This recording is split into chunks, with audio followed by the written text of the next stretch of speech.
Today on the Sunday, we interrupt this broadcast for a very important announcement from Anonymous. We are Anonymous, and we have been monitoring Mr. Jones for several months. We have gathered evidence that proves he is a flat earth spy. He intends to take down the globe-tard movement from the inside. Now, what you are about to witness is a video made by Mr. Jones that he did not want you to see. Today on The Sunday Stupid, Scimandan says something stupid. What is so hard to understand about an apparent force caused by the bending of space-time due to the concentration of mass? Simples. Mr. Sensible says something stupid. First of all, we can accurately measure the distance to Venus using radar. Mr. 42 says something stupid. It always amuses me when a young Earth creationist calls other people superstitious. They really can't see the irony in that statement. And Conspiracy Flaps says something stupid. Yeah, so I genuinely believe that about 90% of flat earthers on the internet are actually globe earth believers who are deliberately saying the most stupid things possible to make flat earth look as stupid as possible. Oh, for God's sake. Roll intro.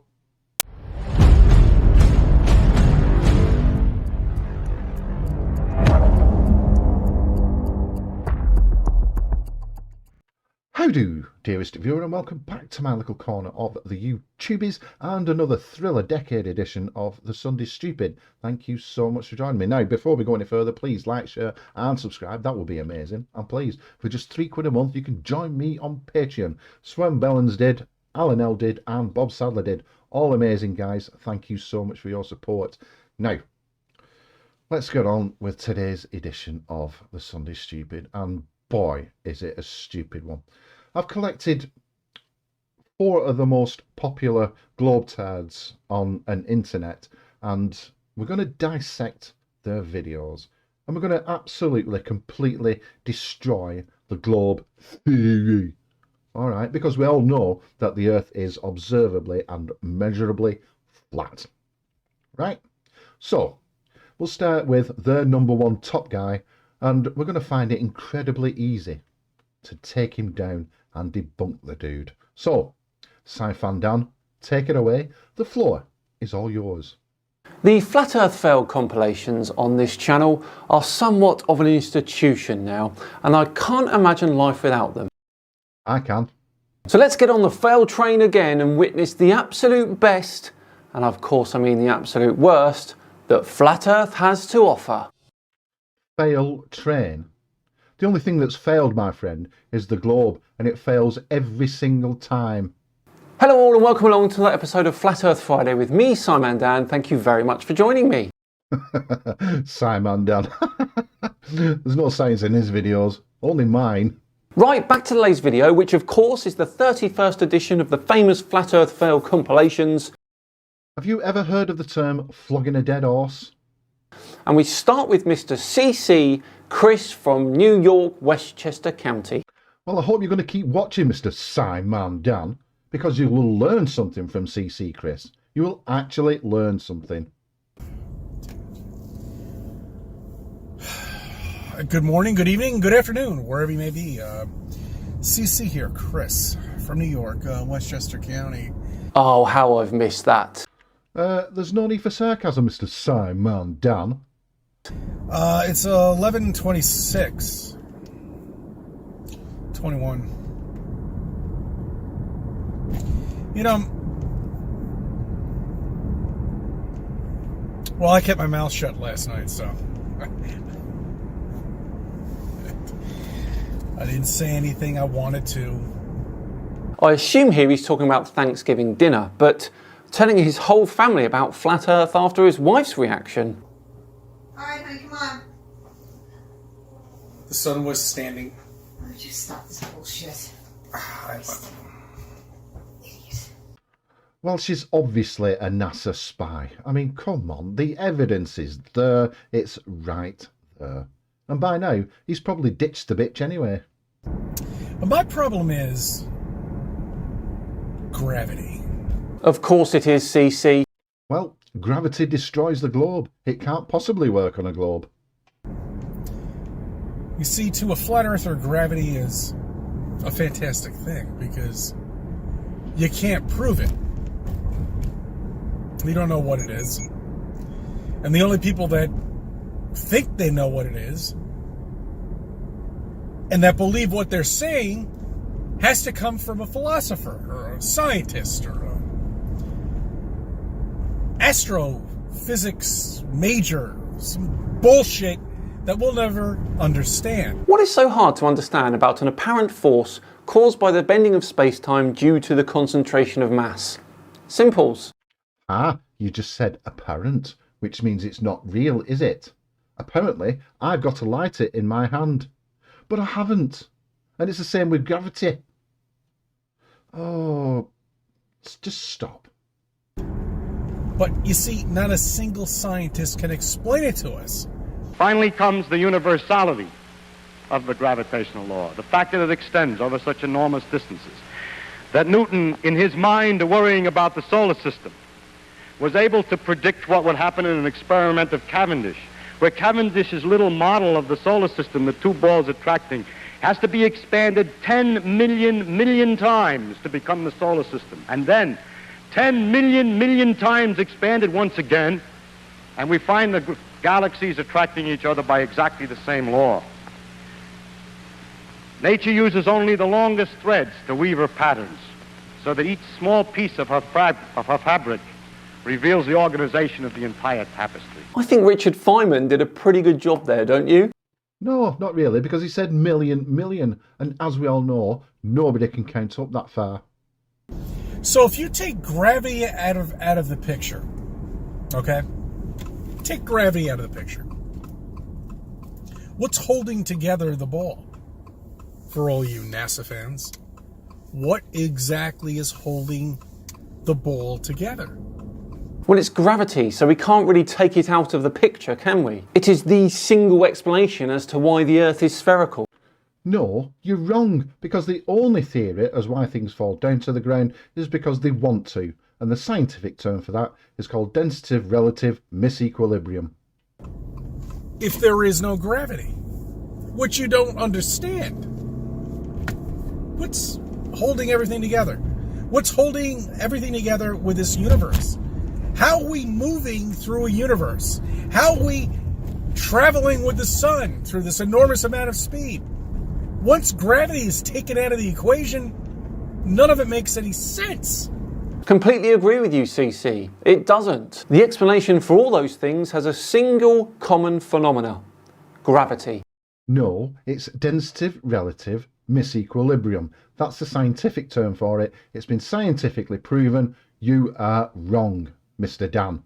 Anyway, I'm done with sci-fi Flan now and his pseudo-scientific ways, and let's move on to Mr. Sensible, shall we? Or, as I like to call him, Mr. Not Very Sensible, because he gets everything wrong. Today, we're going to look once more at an old favourite, Mr. Nathan Oakley. Yes, he who can't convert metres into kilometres.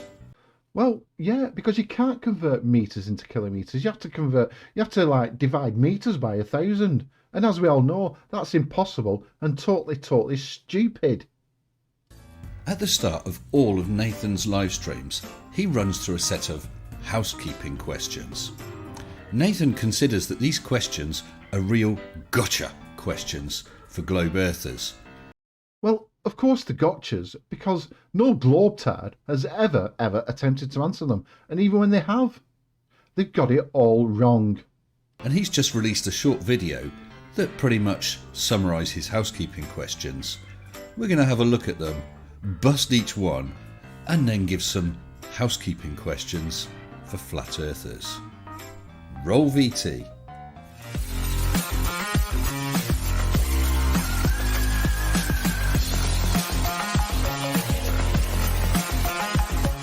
Wow, that is some fantastic music.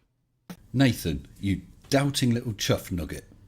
First of all, we can accurately measure the distance to Venus using radar. Wrong. Radar is a NASA invention used to perpetuate the globe myth. We know the speed of light, so the time it takes for the signal to reflect gives us the distance. No, we don't know the speed of light, actually. We don't even know what light is. I bet you're going to show us a bloody cartoon next, aren't you?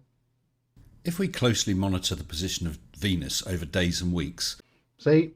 Cartoons and CGI. That's all you globetards have. We can see how it is apparently... Oh, apparently. Do you know, I debunked the word apparent and I debunked Scimandan in the previous bit. Go and watch it.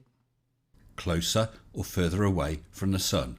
All we do is we wait until it's at its maximum distance from the Sun, and that means the two lines, centre of Earth to centre of Venus and centre of Venus to the centre of the Sun, are at an angle of 90 degrees.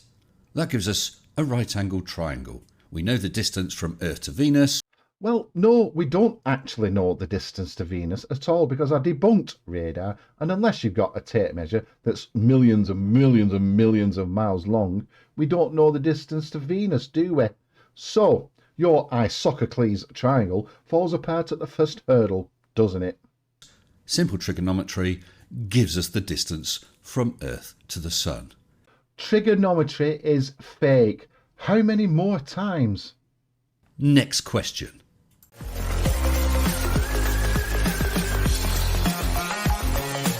Oh wow, another toughie.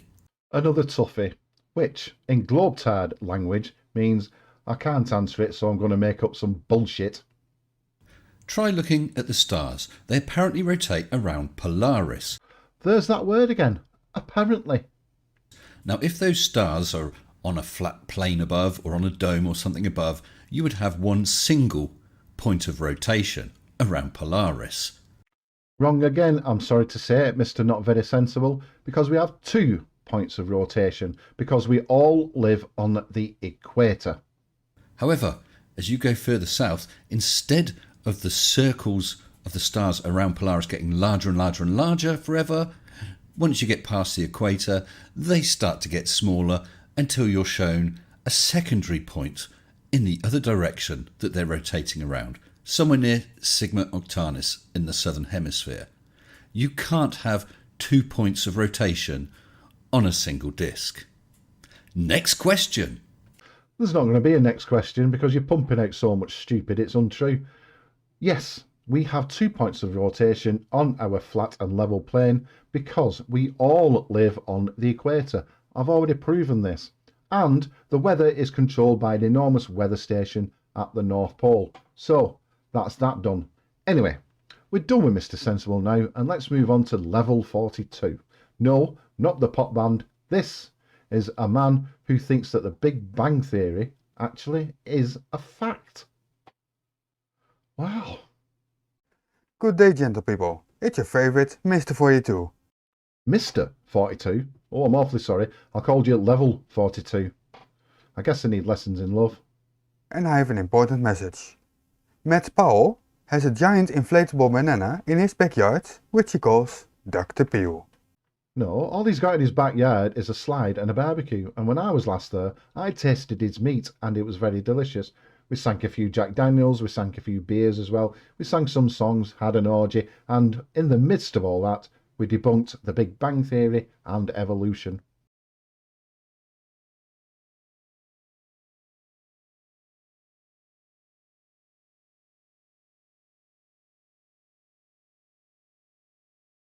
Throw their own problems onto us. They'll say, well, Christianity, that book right there that you've got, that's a magic book.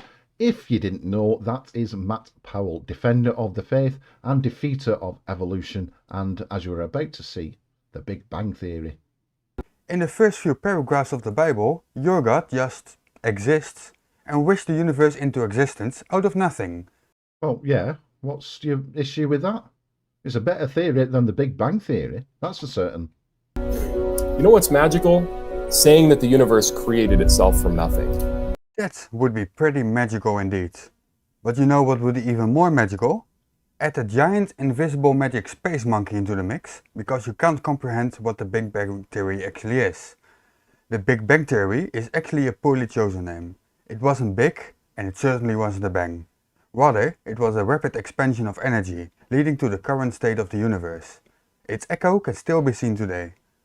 What there was before the Big Bang, if there is such thing as before, is still unknown. Saying it created itself out of nothing is a strawman argument. Wow, talk about a straw man. You have a theory. That's why it's called the Big Bang Theory, because it is a theory. Okie dokie. We have a book, a scientifically accurate book. So if you read the first 2 chapters of the Bible, it will explain everything that you need to know. You must have faith in our Lord God Jesus Christ, Mary and Joseph. What if I said a giant boulder popped into existence in the middle of this room? I would say you're out of your mind, Matt. Unless the roof is broken as well.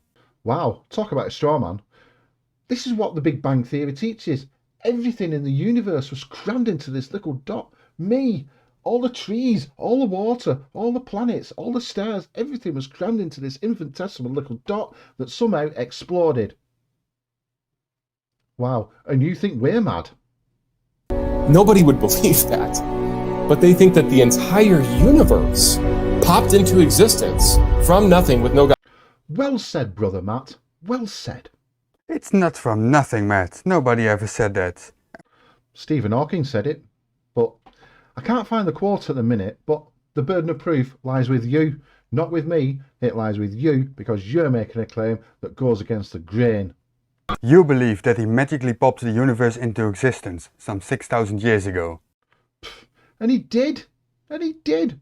All the evidence is right there in the Bible. I suggest that you go and read it and then come back to me and try and debunk me. I'll quite happily have a debate with you. Alrighty?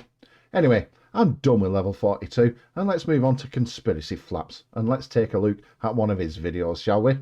Hello and welcome back to Conspiracy Catz. Now yes, like a flat earther during science lessons at school, I have been absent for far too long. Whoa, whoa, whoa, hold the phone, Baldy. Where's your respect? It's us flat earthers that have forgotten more about science than you will ever know. Have you missed me, mate? Hey, listen, mate, before we start, how's that Viagra working out for you? Did it make much of a difference after you took it? Whoa, Globetard, what's his sex life got to do with you? 10 minutes later. Right, well, that's enough detail. You know, I've never ever experienced growth like it. Right, stop now. We certainly got our money's worth. Right, it's enough detail. Wish I never asked. Well, you were the one sticking your root in other people's sex lives. People that I respect. Anyway, so I've had a bit of epiphany over the past couple of weeks. Well, if you've had an epiphany for the past couple of weeks, I suggest you go to the doctors. And that's that my channel is really ineffective in fighting Flat Earth. No need to feel sad. You're not on your own. Scimandan, Mr. Not Very Sensible, Level 42, they've all failed in fighting the Flat Earth because we all know that the Earth is demonstrably flat. I compare it to the fake Flat Earthers that are already out there. I've been found out. I better bugger off and quick. So that's another Sunday Stupid all done, dusted and delivered. Thank you so much for joining me. Please don't forget to like, share and subscribe and consider becoming a Patreon. Link is in the description below. Don't forget to join me on the next one as well, 8 PM this coming Wednesday for a Wacky Wednesday video where normal service will be resumed.